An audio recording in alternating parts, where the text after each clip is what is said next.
Don't mess with the royal ladies, Meghan.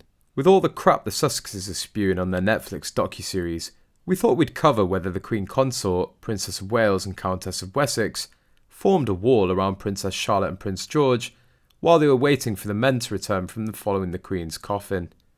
There was a massive gap between where Camilla, Catherine, Sophie and the children were standing, and Meghan.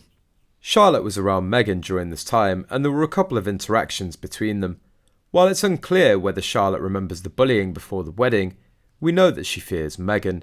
There was a moment during one of the memorial services when Charlotte looked back and Meghan looked down at her to smile, but the princess looked away. What's evident from Meghan is that she struggled to prevent the disdain from showing. She had to walk behind the Prince and Princess of Wales and two of their children. Walking behind the same little girl she bullied before the wedding must have killed Meghan internally. For those 2 weeks of mourning, she would have had to swallow her pride and not make the situation about her, as it had nothing to do with her.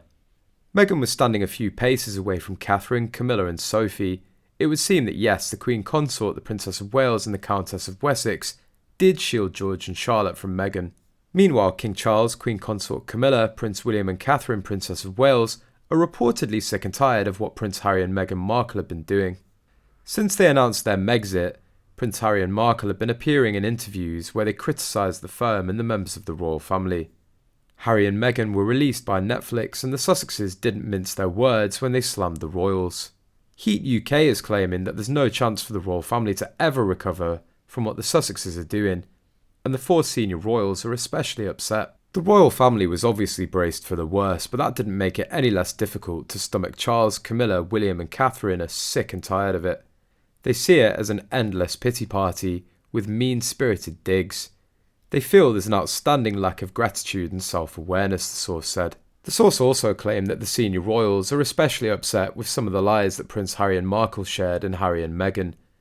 Unfortunately, they're not able to clear the air because royals are not allowed to respond to these types of digs. They're asking, quite understandably, how many times they need to prove that Meghan was welcomed into the royal family with open arms. They even forgave the majority of what was aired in their interview with Oprah Winfrey, even though that caused so much embarrassment to the family right when they were trying to rally around Prince Philip and the Queen during their twilight years. Having all these wounds raked over yet again is just unforgivable, the source said. Deborah Knight has claimed Prince Harry has destroyed any chance of reconciling with the royal family following the release of his controversial Netflix series. In a column for 9 Honey, Deborah said the show will be the end of Harry's relationship with the royal family. This Netflix series will be the nail in the coffin of any hope of a family reconciliation between Prince Harry and his father and brother, she wrote. Deborah continued, Harry's book Spare, due out in January, will deliver the hammer blow to seal the coffin shut for all time. She also claimed the Harkles are losing public sympathy and ruining a family in their wake.